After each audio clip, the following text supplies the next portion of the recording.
Hi everyone. Okay, so we are going to share with you what was our experience with our most recent project. As you see for the title, we have Let's Learn About Emotions. Our interactive learning experience is about emotional intelligence, and more specifically, we wanted to teach about emotional literacy for children 7 years and younger.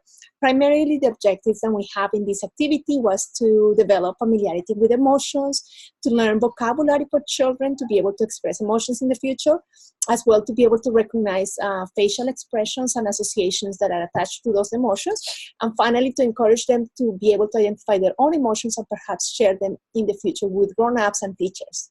So now we are going to share with you a little bit with Joanne about the pseudo code that we're trying to develop to begin the process. Okay, so the idea was that we were going to create a matching game with emotions. So the part one of our activity, which we worked on for our midterm, was just a face with where you can click on the eyes and click on the mouth, and if they match, you correlate an emotion, then music and also the colors would change to give you some feedback, as you can tell. It's very, very good.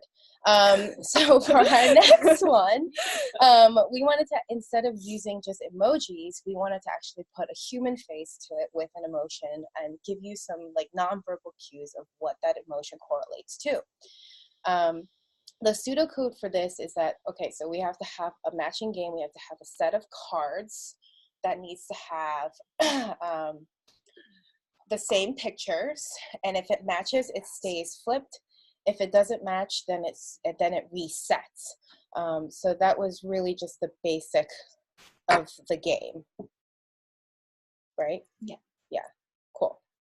And then what are we talking next? Okay, so now we're gonna briefly share what we felt in the middle of our coding process. So originally, actually first step, it's easy to make a card flipped, which we can actually control all this flipping through CSS. Mm-hmm. But what is hard is to make it the match one stay, however the not match one flip back. So these two does not match, they flip back. So originally we wanted to count how many cards are flipped, so then we can determine when to let the card stay. However, if we do so, it's gonna count everything, including the matched ones and the unmatched one.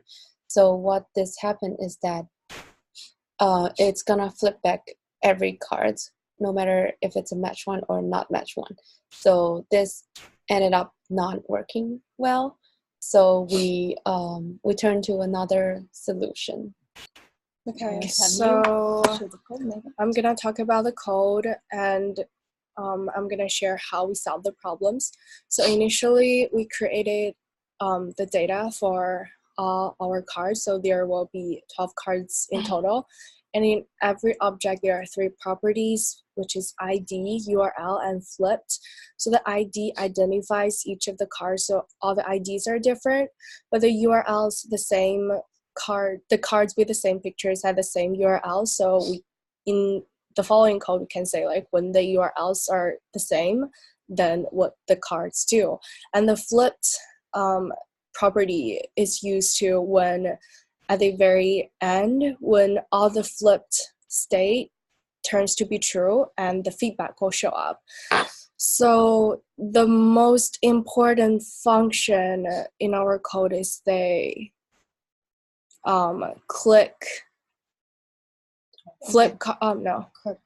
card clicked event. So when you click the card, what will happen? So we identify 2 variables, which is card A, card B. We use those variables just to store the data of the temporally of the card that we clicked. So when we click the card, we'll give card A and card B the data that temporally stored. Yes, and so, and then when the URL matches, I'm gonna declare that the card data flipped equals true, and then we're also adding a clause to the card that is flipped. We're adding the clause matched so that we are going to solve the problem. Initially, that happened when we want to reset the cards, all the cards flip back. But now, if the card has the clause matched, it's not gonna flip back. Only the card without the class matched is gonna flip back. So that you can see this function here, reset cards. When the card has the class flipped, but does not have the class matched, then it's gonna flip back. And so if the card does not match, then it's gonna flip back. We use set timeout, so it will flip back in 900 milliseconds, right? Okay. And then we store the data into card A, card B, and then we're gonna undefine it again so that it will go back and restore another pair of the cards. And at the very end, there's another function. We use jQuery to say like, now we ask to go over every card in this data, and every time if this object's property flipped has the value or state true, then the statement will return true. So when all the elements, Jane asked us not to use the all elements.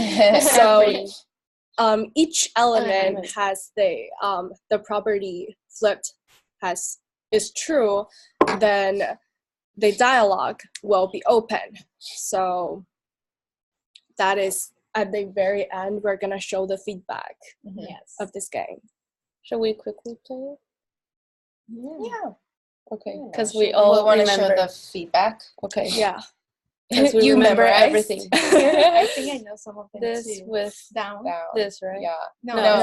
Discuss is up here and then This is sad. and then This says one. sad. Okay, we're gonna. Angry in the corner. Yep. Yeah. And then The last one. then ta-da, feedback. Okay. Feedback dialog Yay. shows. You had matched 6 emotions: happiness, sadness, disgust, anger, surprise, and fear. Can you think of a time when you experienced any of these emotions? Yay.